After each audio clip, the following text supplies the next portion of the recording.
السلام علیکم ورحمۃ اللہ وبرکاتہ۔ بسم اللہ والصلاة والسلام علی رسول اللہ، اما بعد۔ ایک بھائی نے سوال پوچھا ہے کہ زیر ناف بالوں کو کاٹنے کی حد کہاں تک ہے؟ کیا مقد کے بالوں کو کاٹنا بھی ضروری ہے؟ اور اگر ضروری نہیں تو پھر زیر ناف بالوں کو کیسے اور کہاں تک کاٹا جائے، اس بارے میں رہنمائی کر دیں۔ محترم بھائی، احادیث مبارکہ میں جو لفظ استعمال ہوا ہے وہ حلق العانہ، یعنی زیر ناف بالوں کو کم کیا جائے، کاٹا جائے۔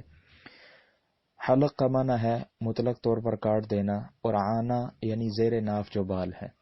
اب زیر ناف بال کون سے ہیں کہ آپ کی جو شرمگاہ ہے اس کے ارد گرد کا جو حصہ ہے اس بالوں کو مکمل طور پر کاٹ لیا جائے۔ عانہ اہل لغت کے ہاں اس لفظ کا وہ ترجمہ یہ کرتے ہیں کہ عورت کی شرمگاہ کے ارد گرد جو اگنے والے بال ہیں اس کو وہ عانہ کہتے ہیں۔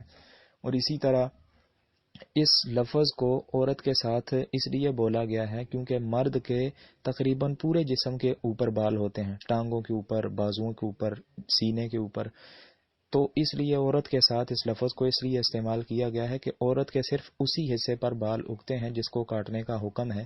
اس کے علاوہ عام طور پر خواتین کے جسم کے اوپر بال نہیں ہوتے، اس لیے عورت کے ساتھ اس لفظ کو بولا گیا ہے۔